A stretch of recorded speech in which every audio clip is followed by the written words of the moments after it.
Tonight's journey is not just a story, it's a test of how long your mind can survive the Arctic night. Before we step into this frozen world, make sure to like the video, subscribe to Doe's Dynasty, and drop a comment so this adventure reaches more night travelers like you. Hi guys! Tonight we step quietly into a world that feels both familiar and impossibly distant. A world where you pull your cloak a little tighter because the medieval cold cuts straight through whatever confidence you thought you had. You arrive in a village where winter dusk settles fast in every breath, fogs the air like a tiny drifting cloud. Frost gathers on the edges of thatched roofs, and you notice your boots crunching on ground that has already stiffened into a sheet of ice. All around you, chimneys cough out thin trails of smoke that twist into the darkening sky. You feel the sting on your cheeks, the kind that reminds you that central heating is still centuries in the future. And you probably will not survive this if you rely only on optimism and a thin wool layer. So before you get comfortable, take a moment to like the video and subscribe, but only if you genuinely enjoy what I do here. And while you settle in, tell me where you're watching from and what time it is for you right now. Now dim the lights and let the cold of this forgotten world slip around you as you begin to imagine how anyone could sleep here. You duck your head as you step through the crooked entryway of a small house, and a rush of icy air follows you inside. Winter dusk has swallowed almost everything outdoors, and the only light left is the faint glow of embers struggling in a small hearth. Medieval households relied heavily on this single pool of warmth, and you already sense how fragile it feels. A mainstream historical fact tells you that many peasant homes were built from webiel and daub, a technique using woven sticks packed with mud. It was cheap and quick, but about as insulating as a wet towel. The cold seeps through every seam, and you instantly understand why darkness and winter were such powerful forces in everyday medieval life. You look around. The room is cramped, low ceiling, and unevenly lit.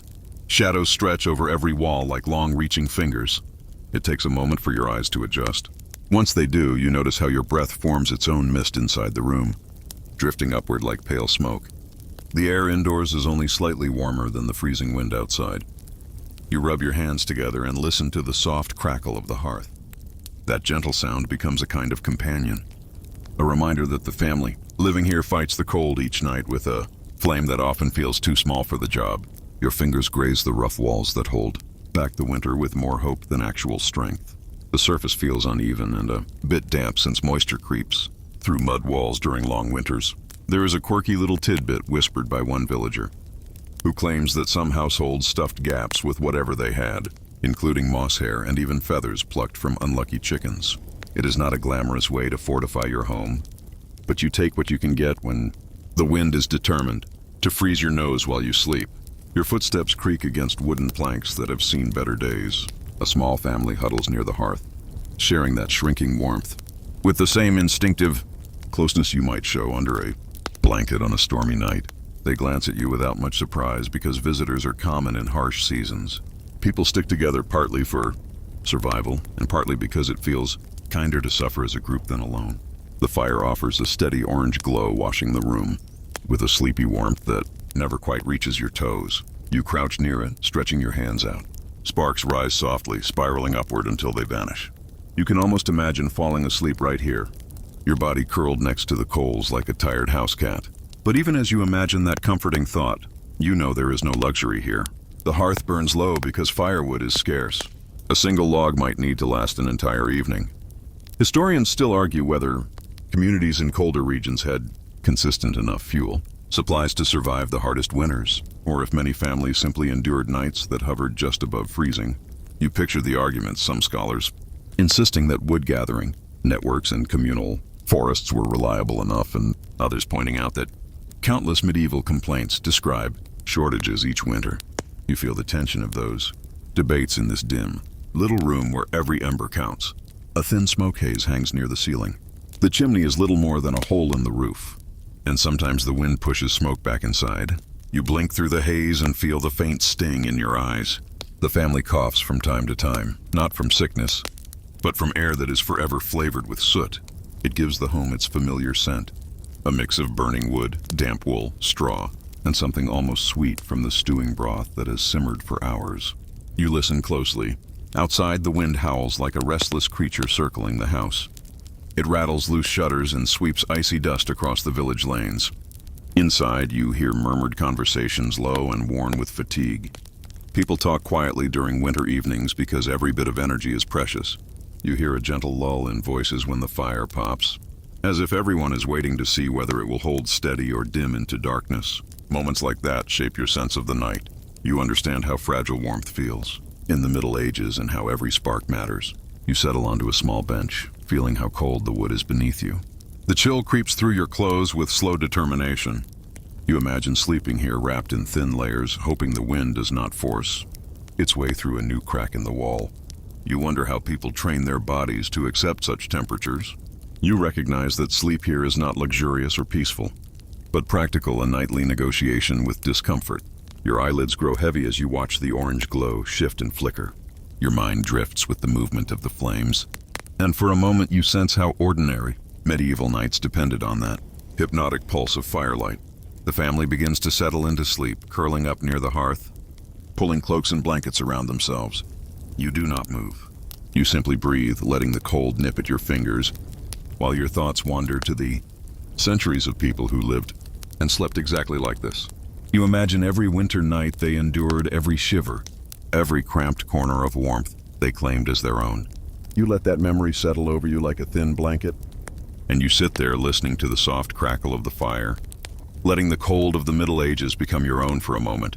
You remain in that dim room a little longer, letting your eyes follow the glow of the hearth until it softens into a gentle blur. When you finally rise to stretch your legs, the cold settles around you again like an unwelcome cloak. Your breath fogs in front of your face, reminding you that winter has already tightened its grip on this village. You step toward the low doorway, brushing aside a curtain made from rough linen. A gust of icy air sweeps in as you exit the main room, and it feels like walking straight into a wall of needles. You pull your arms close to your chest and brace yourself. Out here, shivering thresholds are part of every evening ritual. The moment you cross from one space to another, the temperature drops sharply, and suddenly you understand how crucial simple architectural details were to the survival of ordinary medieval people.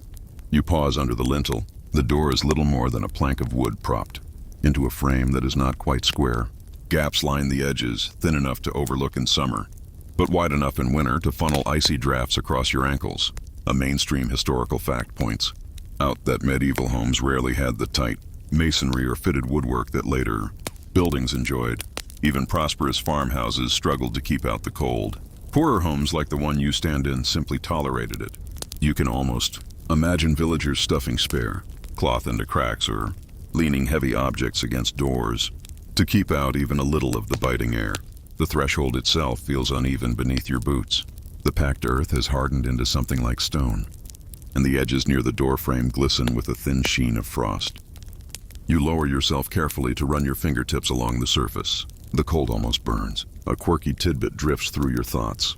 Something a wandering storyteller once whispered. Some households sprinkled ash around doorways during winter nights, because they believed ash could confuse malevolent spirits and at the same time soak up moisture that crept under the door. Whether it worked or not is up for debate, but it certainly adds character to this chilly doorway. You step fully inside a smaller antechamber, a kind of entry space that barely counts as a room. The wind slips through a loose shutter and brushes against your cheek with the sting of a wet cloth fresh from freezing water. You breathe slowly and listen to the faint whistle of air squeezing through the imperfect seams in the wall. Instinctively, you pull your cloak around your shoulders. You picture villagers doing the same thing each evening, their tired bodies bracing themselves for the shock of cold before they reach the hearth. The house you explore is tiny, so the threshold zone becomes an odd mix of indoors and outdoors. The walls and ceiling protect you from snow and rain, but the temperature tells a different story. It is hard not to smile a little thinking about how modern standards would crumble here. You have walked only a few steps away from the hearth, and already your hands feel stiff. Your nose prickles with cold and your ears begin to ache. No wonder people congregated around fires and rarely strayed far from them during long winter nights. You run your hand across the wooden door again. The wood has expanded and contracted through countless seasons, leaving it warped and slightly bowed. You imagine a villager trying to repair it during a rare mild afternoon, jamming new pegs into place or hammering a board over a fresh crack. Historians still argue whether peasants devoted much time to winterizing their homes or if they accepted the cold as an inevitable companion. You sense that both possibilities hold some truth. Some families may have worked tirelessly to plug every gap. Others probably shrugged and went to bed in thick layers, resigned to the relentless draft that greeted them each night. You shift your stance and feel the way your weight causes the floorboards to creak. The sound is sharp and lonely, echoing through the narrow space. You picture how those creaks must have shaped the rhythms of medieval living. People knew which steps were safe, which ones squeaked, and where to place their feet to avoid waking children or livestock. That knowledge becomes a quiet comfort in a world where so little comfort is guaranteed. You lean closer to a corner of the wall where the doorbell cracked. Cold air seeps through a thin fissure, brushing across your knuckles. There is something strangely intimate about noticing the same floors that villagers saw every day. Floors they covered with cloth, straw, or bits of old garments. You brush the crack gently and feel the way the cold pulses in and out with the breeze. The detail is small, but it speaks volumes about how winter nights felt for the poor. Not dramatic, not theatrical, just constant lingering discomfort. The ceiling above you droops slightly under the weight of years. Smoke from countless hearth fires has stained it a deep brown, almost black in some areas. The scent of old wood and soot blends with the sharp smell of outside air swirling through the threshold. It is a surprising blend, earthy and raw. You breathe it in and feel yourself settling into the rhythms of this place. It is not pleasant, but it is strangely grounding. You shift to look outside. The sky is nearly black now, a few stars peeking through the haze of cold. Snowflakes drift lazily across the village lanes, catching what little light spills from nearby windows. You imagine villagers stepping across their own thresholds, hugging their cloaks tight as they hurry from one home to another. Every transition between spaces, even short ones, demands courage and a steady acceptance of discomfort. You step back inside the small chamber, letting the faint warmth of the main room reach your skin. The difference is subtle but noticeable. You feel the temperature rise by perhaps a single degree. In this world, a single degree means everything. You brush your hands together, chasing away the numbness creeping into your fingers. The contrast between the hearth room and the threshold becomes a lesson in survival. You realize how much mental effort medieval people spent on simply staying warm.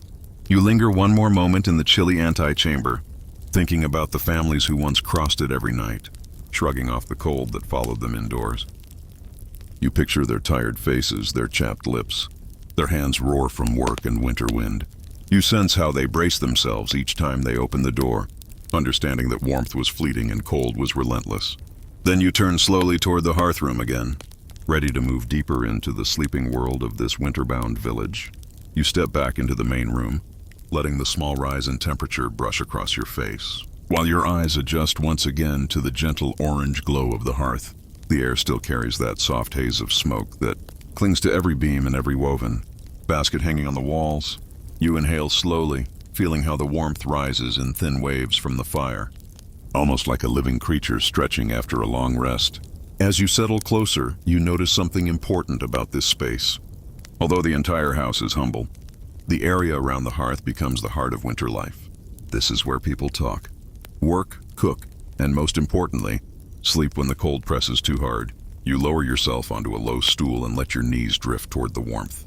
For a moment, you imagine how much security this one simple spot offered in centuries when winter could easily turn deadly. Your eyes sweep the cramped gathering of objects arranged in a half circle around the fire. The poor rarely had furniture to spare, yet everything here has a purpose. A wooden bench sits nearest the flames. A few stools cluster nearby. Baskets full of dried herbs hang overhead, swaying gently in the rising heat. From the way the family arranges themselves each night, you can tell that the hearth corner acts as their shared bedroom. People sleep in layers here, lying as close to the flames as they safely can. One well-accepted detail from medieval records shows that single-room living was extremely common among peasants, which means privacy did not exist and comfort took whatever form necessity allowed. You shift closer and study the fire itself. It burns low and reddish, fed by sticks rather than logs. The flame dances with a sleepy rhythm, casting moving shadows across the faces of the family settling in for the night. The children sit directly on a heap of old sacks, rubbing their hands together as if trying to squeeze out every bit of warmth the fire can spare.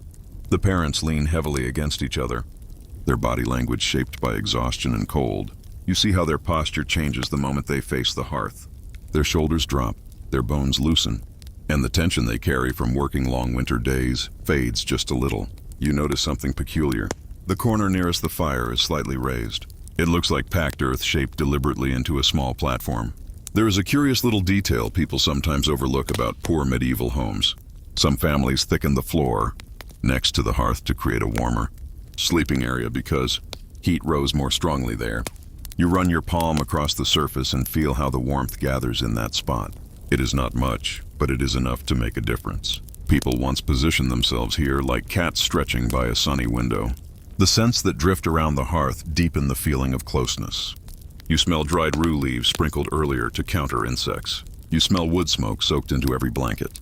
You smell the faint sweetness of roots roasting in a clay pot tucked into the coals.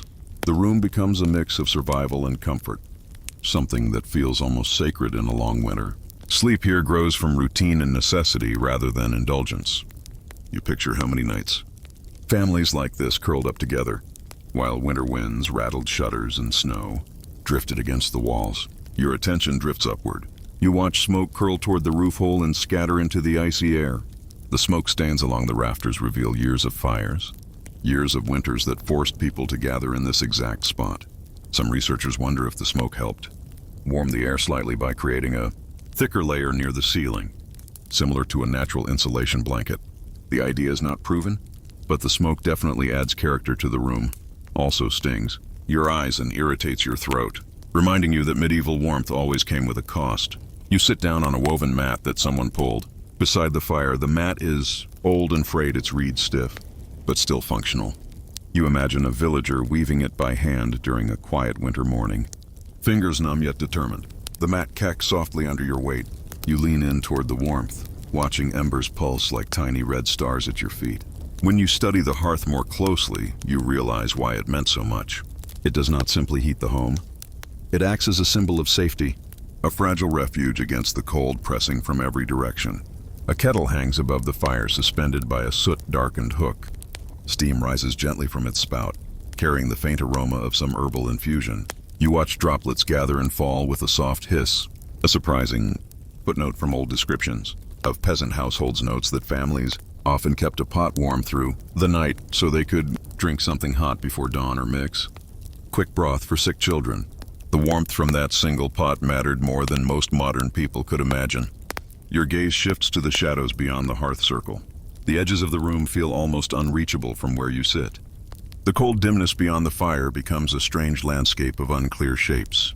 You see an overturned bucket, a pile of tools, and a stack of firewood that looks painfully small. You suspect the family rationed each branch with careful judgment. The fire crackles softly, reminding you that every spark is precious. When you picture the family sleeping here, you realize that their dreams, if they had any energy left for dreaming, happened within the orange glow that protected them from freezing nights. You stretch your legs toward the warmth and imagine lying down where the children sleep. Their makeshift bedding consists of old blankets, worn cloaks, and whatever soft cloth the family owned. The youngest child pulls a faded wool covering to his chin, curling into a warm ball that reminds you of a puppy finding its perfect resting place. You feel a tug of tenderness at the scene. Nothing luxurious exists here, yet you sense a deep connection between the family and their hearth. The fire pops again, scattering a few sparks. You watch them fade quickly on the packed earth. In moments like this, the difference between comfort and danger narrows. A stray ember might ignite straw or clothing, which is why families monitored the fire even in their sleep.